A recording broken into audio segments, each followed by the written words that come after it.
ही लेक्चर उन्हनि ते आहे जेके ॿियनि जे कमु आया आहिनि जिन पाण खे न सुञातो आहे। हिकिड़ा इंसान सोचींदा आहिनि त मां जेको ही कमु कयां थो इहो मूंखे फ़ाइदो ॾींदो, पर उहो उनखे फ़ाइदो न ॾींदो।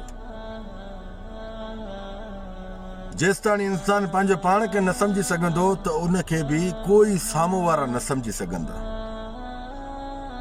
सभ खां पहिरियों त क़दम उहो खणो जेको तव्हांजे फ़ाइदे जो हुजे, उहो क़दम न खणो जो ॿिए जे फ़ाइदे जो हुजे। जेसि ताणी तूं पंहिंजो पाण खे न सम्झंदे त तेसि ताणी पया तोखे साम्हूं वारा इस्तेमालु कंदा। इहो लेक्चर मां उन्हनि खे थो ॾियां जेके सिर्फ़ु ॿियनि जे कमु आया आहिनि। ॿिया इंसान जॾहिं कमु कढंदा न त बाक़ाइदे तव्हांखे मस्का आणी तव्हांखे हेठाई करे बि तव्हांखे मथे करे वेंदा आहिनि, सिर्फ़ु पंहिंजे कमु कढण जे लाइ। तव्हां उन्हनि जी हेठाई खे ॾिसी मन पाण खे अञा वधीक तकलीफ़ ॾींदा आहियो। इहा तव्हांखे ख़बर न आहे त साम्हूं वारो असां में छा थो चाहे। इन जी ग़लती कहिड़ी आहे? ग़लती इहा तुंहिंजी आहे जो तूं पंहिंजो पाण खे नथो सम्झी सघे, तॾहिं तोखे साम्हूं वारा यूज़ था कनि। जेसि ताणी जेको इंसान पंहिंजो पाण खे न सम्झंदो त साम्हूं वारे खे ताक़त कान्हे का जो तव्हांखे यूज़ करे। हिकिड़ा वीचारा असांजे माशरे में अहिड़ा बि दरवेश आहिनि जेके पाण खे वणाइण जे करे पोइ उहे वज़नी कम बि हूंदा न उहे कंदा वेंदा। वज़न वारा कम जेके ॾिसण इंसान खे तकलीफ़ ॾियण वारा कम हुजनि उहे कंदा वेंदा, सिर्फ़ु पाण खे वणाइण जे करे।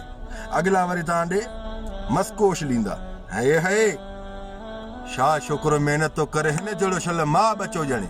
इहा उनखे ख़बर न आहे त इहो मुंहिंजे मथां रूलर घुमी वियो। लफ़्ज़ यादि रखिजो, जेको इंसान पाण खे न सम्झी सघंदो उहो ई पियो हिन हुन जे आॾो टीकरनि ऐं मस्कनि ते पियो हलंदो।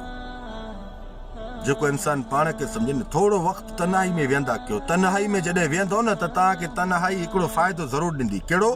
त मां छा आहियां, मूंखे छा थियणो आहे, मूंखे कहिड़ी मंज़िल हासिल करणी आहे। तन्हाई अहिड़ी ख़ूबसूरत अथव, तन्हाई पसंदि कयो। तन्हाई में तव्हांखे अल्लाह जी हक़ीक़त जी बि ख़बर पवंदी। रब पाक तव्हांखे पंहिंजे असली जेका तव्हांजो असली चहिरो आहे न उहो बि तव्हांखे नज़र ईंदो तन्हाई जी हालात में अचो। ऐं घणे ॻाल्हाइण खां इंसान पाण खे थोरो ख़ामोश रखे। ख़ामोशी तव्हांखे उन जाइ ते पहुचाईंदी जंहिंजा तव्हांखे ख़्याल ऐं ख़्वाब बि न हुया। यकीन रखो, सभ खां पहिरियों त तव्हां पंहिंजो पाण खे सम्झो मां छा आहियां। जेसि ताणी तूं पाण खे न सम्झंदे साम्हूं वारा इहे पिया तव्हांखे यूज़ कंदा। मुंहिंजो लफ़्ज़ यादि रखिजो, तव्हां हिकु क़ीमती इंसान आहियो, क़ीमती। तव्हां हिन हुन जे मस्कनि ते पंहिंजी मन जान खे बि तकलीफ़ ॾींदो।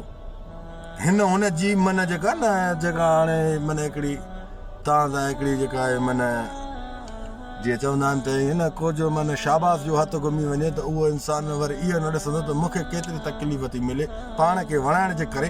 अञा मुंहिंजी तारीफ़ कई आहे, अञा मां हिन खे घणो कमु करे ॾेखारियो। बहरहाल वक़्तु तोखे हिन जो बि सबक़ु ॾींदो। कंहिंजी मारियुनि जा बचायो, पंहिंजो पाण खे सम्झो मूंखे छा थियणो आहे, मूंखे कहिड़ी मंज़िल ते बीहणो आहे। सुभाणे मूंखे मुस्तक़बिल में कुझु पंहिंजे लाइ बि ठाहिणो आहे, मूंखे पंहिंजे बचड़नि जे लाइ बि ॾिसणो आहे। जेको इंसान पंहिंजो इन ते फोकस ॾींदो उहो कामयाबु थींदो। न त हर कोई तव्हांखे हेॾों होॾों वारो साम्हूं सॼे खॿे वारो पोयों वारो बि तव्हांखे इस्तेमालु कंदो। जज़ाकल्लाह ख़ैर, मां सलाम।